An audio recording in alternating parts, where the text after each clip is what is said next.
Revista Espírita. Terceiro ano, 1860. Jornal de Estudos Psicológicos. Publicada sob a direção de Allan Kardec. Junho de 1860.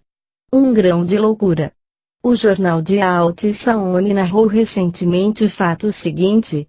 Viram-se reis destronados enterrarem-se sob os destroços de seus palácios, viram-se jogadores infelizes abdicarem da vida depois de perderem sua fortuna, mas um proprietário que se suicida para não sobreviver à expropriação de um campo, foi o que, talvez, nunca se viu, antes do fato que citamos. Um proprietário de 100 loupe fora advertido de que um de seus campos seria expropriado, dia 14 de maio, pela Companhia dos Caminhos de Ferro do Estado. Essa informação afetou-o vivamente, ele não podia suportar a ideia de se separar de seu campo, e deu sinais de alienação mental. Em 2 de maio, saiu de sua habitação, às 3 horas da manhã, e se afogou no rio de Combialté. É difícil, com efeito, suicidar-se por uma causa mais fútil, e um ato tão desarrazoado não pode se explicar senão pelo desarranjo do cérebro, mas o que produziu esse desarranjo? Certamente, não foi a crença nos espíritos. Foi o fato da expropriação do campo. Mas, então, por que todos aqueles a quem se expropria não se tornam loucos?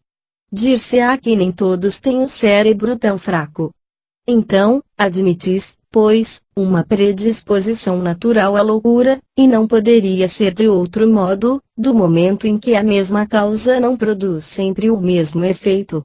Dissemo-lo muitas vezes em resposta àqueles que acusam o espiritismo de provocar a loucura, que digam-se, antes que não fosse a questão dos espíritos, não havia loucos, e se não há loucos senão entre aqueles que creem nos espíritos.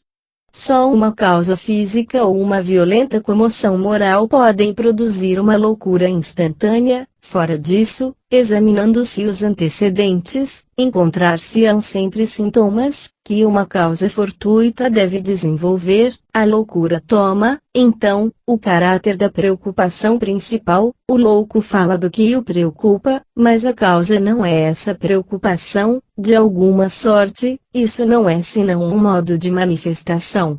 Assim, estando dada uma predisposição à loucura, aquele que se preocupa com a religião terá uma loucura religiosa, o amor produzirá a loucura amorosa, a ambição, a loucura das honras e das riquezas, etc. No fato narrado acima, seria absurdo ali ver outra coisa que um simples efeito que qualquer outra causa poderia provocar, porque a disposição ali estava.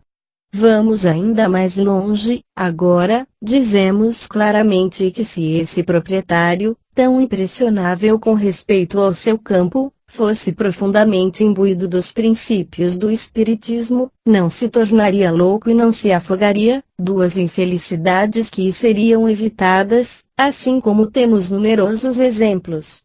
A razão disso é evidente.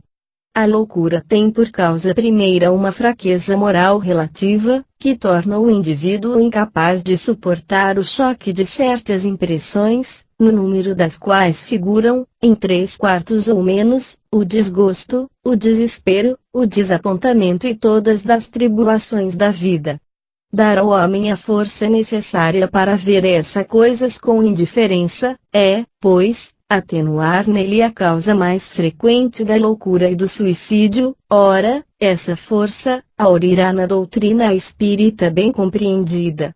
Em presença da grandeza do futuro que se desenrola aos seus olhos, e do qual dá a prova patente, as tribulações da vida se tornam tão efêmeras, que deslizam sobre a alma como a água sobre o mármore, sem aí deixar traços.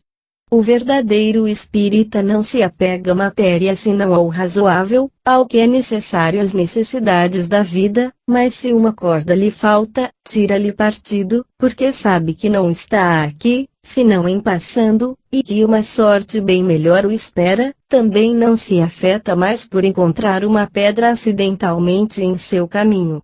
Se o nosso homem fosse imbuído dessas ideias, em que se tornaria seu campo aos seus olhos.